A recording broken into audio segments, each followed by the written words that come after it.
never be true. Cherish this life that's destined for you. Live your life with kindness and care. Remember, Allah will always be there, be there. Nikahun mubarakun, zawajun mubarakun, an-nikahu min sunnati. Alhamdulillah. Wassalatu wassalam. Ala Rasulillah wa ala alihi wa sahbihi ajmain. Amma ba'd. A'udhu billahi minash shaitanir rajim. Bismillahir rahmanir rahim. Hunna libasul lakum wa antum libasul lahunna. Rabbi shrah li sadri wa yassir li amri wahlul 'uqdatam min lisani yafqahu qawli. I welcome all of you with the Islamic greetings. Assalamu alaikum wa rahmatullahi wa barakatuh. May peace, mercy and blessings of Allah subhanahu wa ta'ala be on all of you.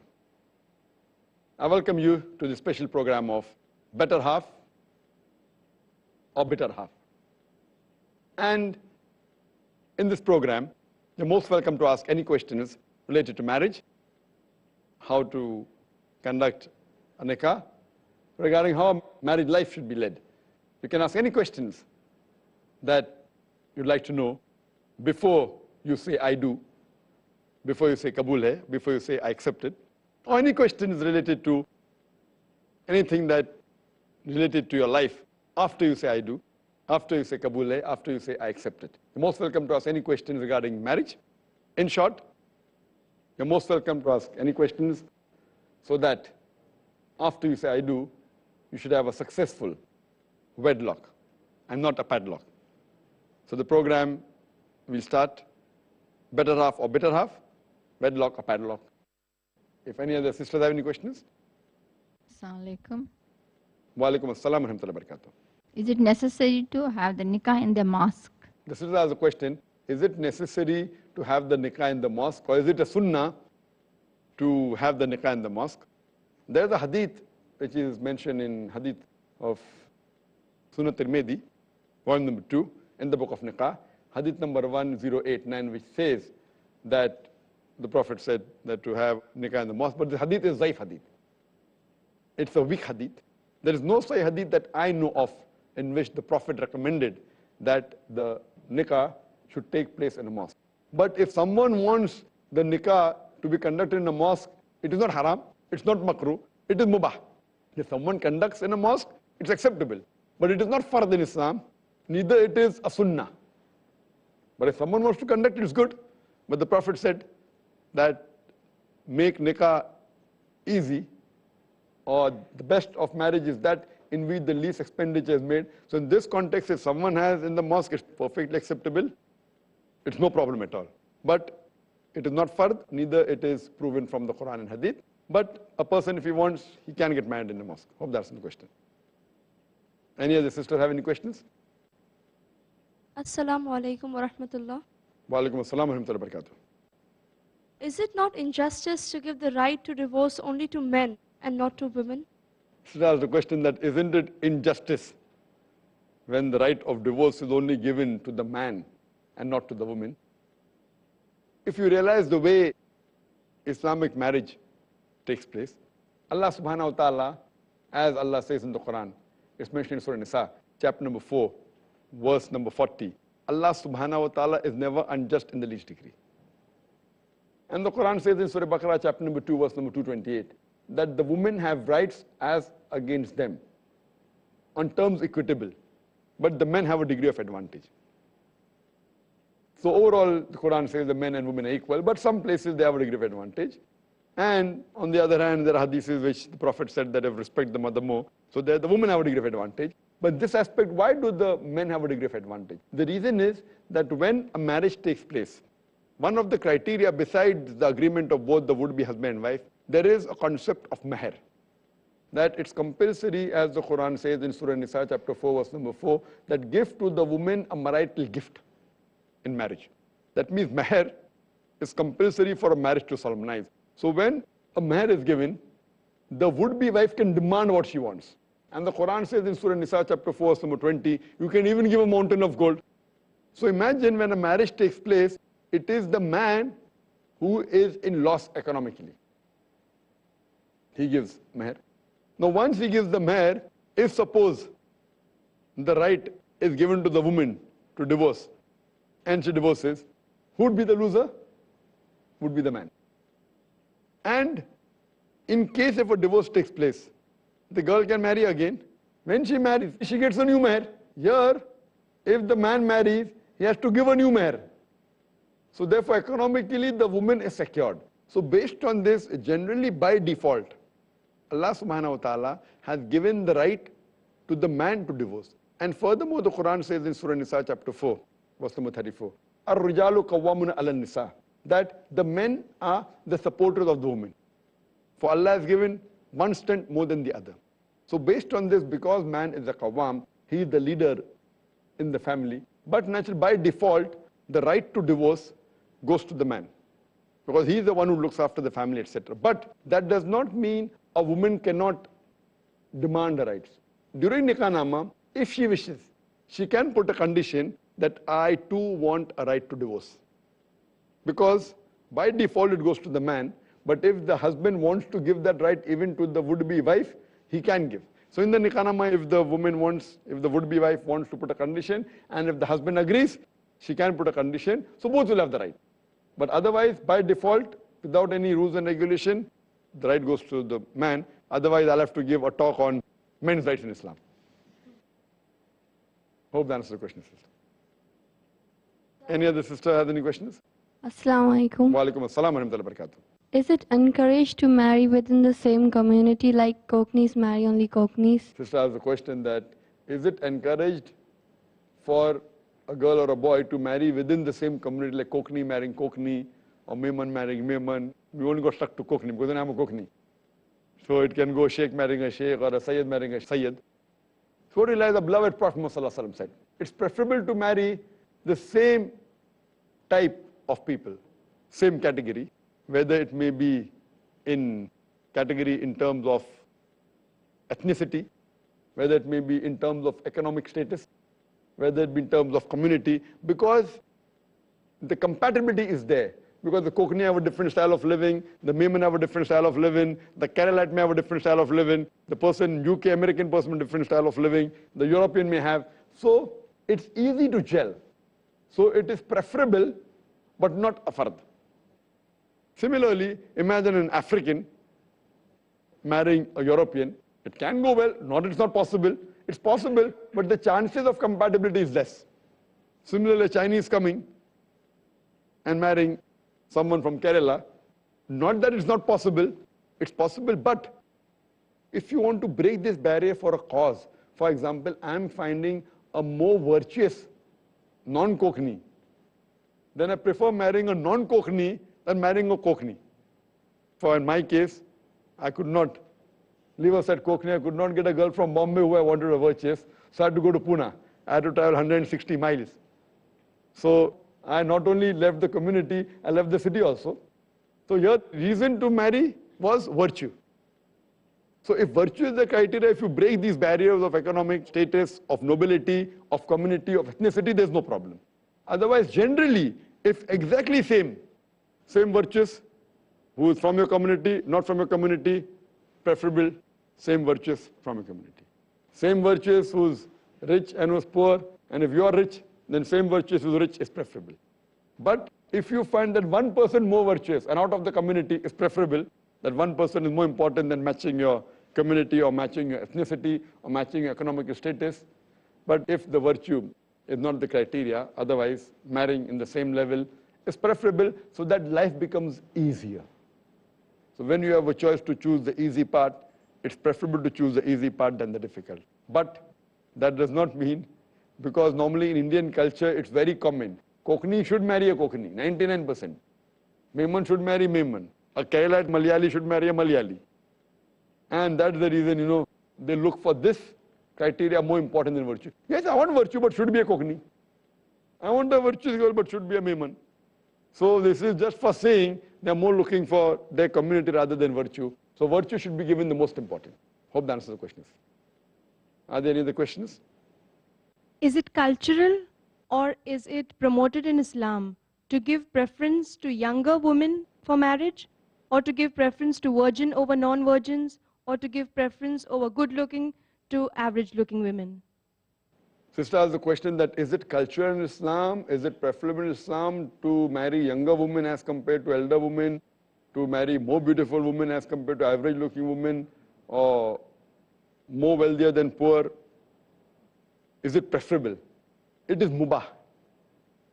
Because if you go to the history of Muhammad Sallallahu Alaihi Wasallam, the first woman that Muhammad Sallallahu Alaihi Wasallam married, Hazrat Khadija, may Allah be pleased with her, she was 15 years elder to the Prophet. The Prophet was 25 years old, Hazrat Khadija was 40 years old. And later on, he had only one wife, till the age of 50, 52, until Hazrat Khadija, may Allah be pleased with her, she expired. And only after she expired did the Prophet marry. And after that, when he married the girls that were younger, 36 years old, 32 years old, etc. But preference over young in age, here you have an example. The first marriage is 15 years older. The next marriage is younger. You have example that the Prophet, the first wife he did, Hazrat Khadija, may Allah be pleased with her, she was a widower, so she wasn't a virgin. Amongst all the wives, only one wife was virgin. All the others, they were not virgins. They were either widower or they were divorcees. But that does not mean it is sunnah to marry a non-virgin. Then there will be a problem. But in the life of the Prophet gave various examples. Rich, Hazrat Khadija, may Allah be pleased with her, she was very rich. The other ladies that the Prophet married, some were poor. So Prophet had an example of rich women, he married poor women, elderly women, younger women, virgin, non-virgin, more were divorcees, and they were widows. So here you find that cross-section, according to me, it's mubah. But it's a personal choice. As the Prophet said, as I mentioned earlier, according to the hadith of Sahih Bukhari, volume number 7, in the book of Nikah, hadith number 5090, that the beloved Prophet ﷺ said, that when a person marries, he looks for 4 things: beauty, wealth, nobility, and virtue. And amongst them, virtue is the best. So if someone looks for beauty, it's not haram. Someone wants a younger wife, it's not haram. Someone wants a wealthier wife, it's not haram. Someone wants a noble wife, it's not haram. But amongst them, virtue is the best. So more important is the virtue. If you find a virtuous wife and she is less beautiful, it's preferable to marry a less beautiful wife than who's less virtuous. So virtuous wife who's less beautiful is preferable than more beautiful and less virtuous. So all these things, virtue carries more weight. But Islamic, there's nothing like which is preferable in the other criteria. As far as virtuous is concerned, it is preferable for sure. Hope that answers the questions. Inshallah, we'll be continuing the session after a short break. نكاح مبارك زواج مبارك Dialogue. Discussion. Debate. Rebuttal. Conclusion. Eliminate misconceptions about religion. Get enlightened. Witness Dr. Zakir Naik in a battle of words in Crossfire. कल रात 8:30 बजे और दोबारा सुबह 8:30 बजे India में piece TV Urdu पर.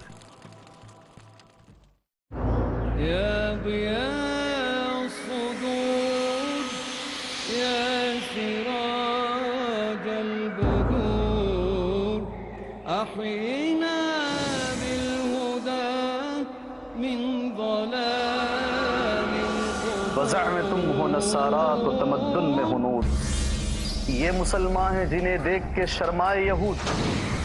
यूं तो सय्यद भी हो, मिर्जा भी हो, अफगान भी हो, तुम सब कुछ हो, बताओ तो मुसलमान भी हो.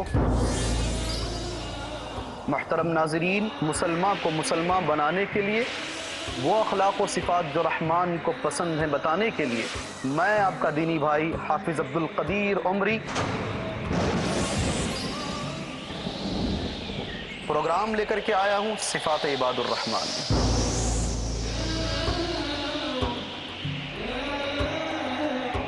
दुनियावी गफलत से बेदारी के लिए जरूरी है कि हर मुसलमान परखे शरीयत की कसौटी पर अपना ईमान.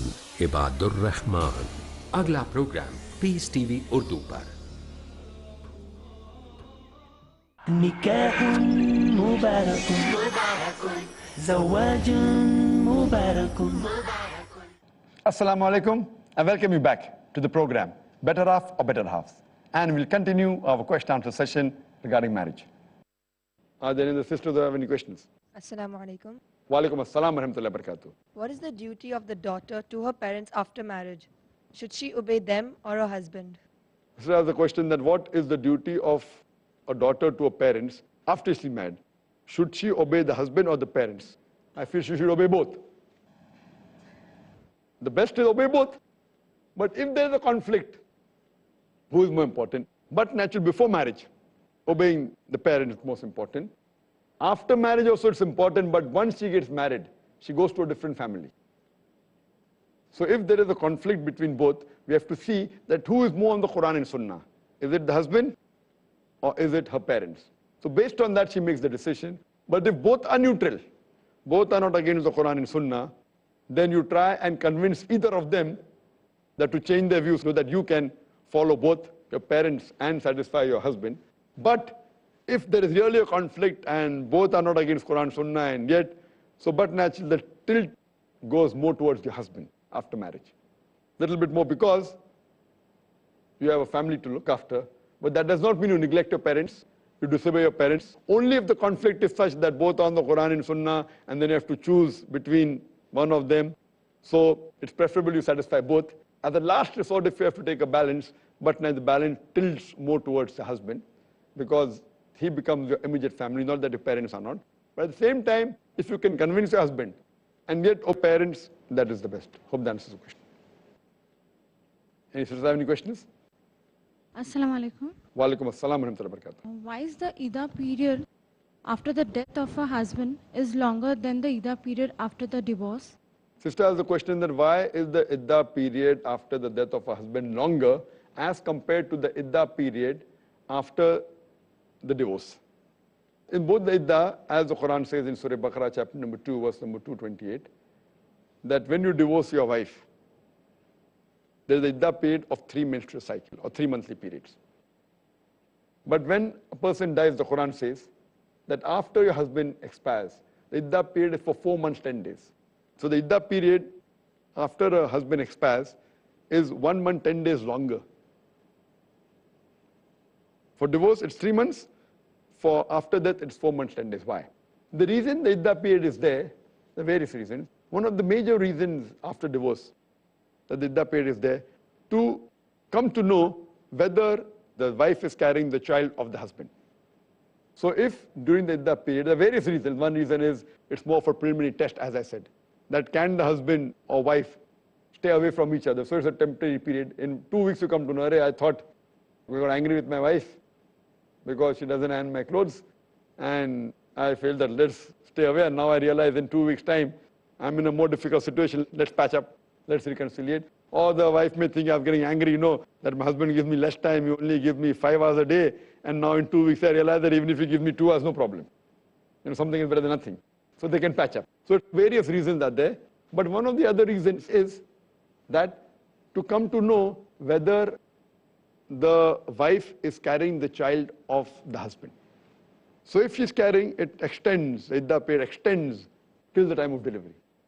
And furthermore, no one should allege that if they part, and in 3 months' time, you can easily come to know without doing any medical test that is she carrying a child or not. In the olden days, there were no examination like what we have. Ultrasonography, amniocentesis, various pregnancy tests. Amniocentesis for sex determination. You don't have the pregnancy test like we have today. But pregnancy is not the only reason. But at that time, 3 months is sufficient to come to know whether the woman is carrying the child of the husband or not. Pregnancy is not the only criteria, one of the important criteria. Besides that, as I said, that can you stay away, etc., it's a preliminary period. But in case of the death of a husband, when divorce takes place, everything is planned. Planned means divorce doesn't take place suddenly. First, there's mutual consultation between husband and wife, if you go according to the correct sunnah. If you go to the wrong bidah style, talaq, then it may take place in a second. You get angry and you start, which is not Islamic at all. It's talaq-e-bidat, as I discussed last time. If you go to the Islamic procedure of talaq, first there's mutual consultation between husband and wife. Then if it cannot be solved, then you appoint an arbiter. Then you wait. Then normally divorce takes place, it takes weeks and months, sometimes even a year. So it is planned and you know something is going on. And then there is iddah period for 3 months. Compared to in a case of husband dying, most of the time it's sudden death. Maybe an accident, maybe has a disease. Some rare cases he is terminally ill and you know he's dying slowly, but the chance is less. So most of the time in death, you don't expect your husband to die. So here the wife is in a state of mental shock. So besides coming to know whether she's carrying a child in which 3 months is sufficient, so no one lays an allegation on her that she has illicit sex, nauz with some man, and after the husband has died, she's carrying a child of someone else. So iddah period is a period to know whether she's carrying the child, one of the reasons. But why is it 1 month, 10 days more? Because when the woman undergoes a sudden loss or shock that she does not have a husband, this time is given for her to settle down. That's the reason during the iddah she cannot make any contract to marry someone else. And if she makes it, it's not valid.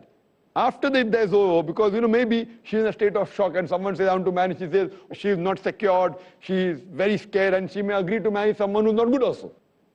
So the iddah period is extended. So 4 months, 10 days is sufficient to let the mental shock come down, for the woman to come in normal state, so that she can take the decision to remarry. So it's a longer iddah, longer waiting period, and she can take a much wiser decision whether she has to marry again, who she chooses, etc. That's the reason for the iddah after death of husband is longer as compared to divorce. Hope that answers the question, sister. Any other gents have any questions? Any brothers? Oh, mashallah, Arshi. Assalamu alaikum. So I've consulted a wife. Walaikum salam. Many young men today, they give priority to their careers as opposed to getting married soon. So they wait till they're in their mid-30s or 40s, and they wait too long to get married. So is there any specific thing on this that you may shed some light? That's a good question. That many a time today the youngsters, they give more preference to the career rather than marriage, and they say, I want to make my career. Mujhe mere pair pe khada hona hai. So I said, why in the teenage also you can stand on your feet? The other says, I want to stand on my own feet. That means I want to actually be financially independent. That's what they mean. They want to be a doctor or engineer or start doing a good job where they earn. So normally by the time they are settled and good job, it becomes past 30s or late 20s. That's also very early. Past 30s or mid 30s, early 30s. So how important is it to establish your career before you get married? See, marriage is part of life and career is also part of life. I feel a person should not delay the marriage just because of career or even for education. Fine, I'm not saying that he should get married in his teens. If he's mature, if he wants, he can. Islam gives permission once a person has reached puberty, he or she can. But don't delay it too much, as the beloved Prophet ﷺ said. Mentioned in Sahih Bukhari, volume number 7, in the book of Niqah, chapter number 3, hadith number 4, that, oh young people, whoever had the means to get married, they should get married. Helps you to lower your gaze and guard your modesty also. These people normally delay thinking, what they think that, once I marry, then for me to look after my wife will be an obstruction in my studies, would be an obstruction in establishing my career. In fact, it is wrong. Imagine if a person is doing medical studies. If he's married, the wife will help him. So if you look at the positive side, if you marry and then appear for a post-graduation, it's easy, She'll help you. She'll help you make notes if required. She may help you see to it you're made comfortable. Normally you only have your mother, now you have a mother and wife both too. So if you have a career, so what's the problem? Yes, there's a fear that if I know only when I earn myself. Therefore the Prophet said, if you have the means. So most of these people who talk, the parents are already rich. They already have a good saving. So if finance is not the problem, I feel they should get married. And in establishing the business is easier. The wife can support you. Because wife, as I mentioned, is the role of garments.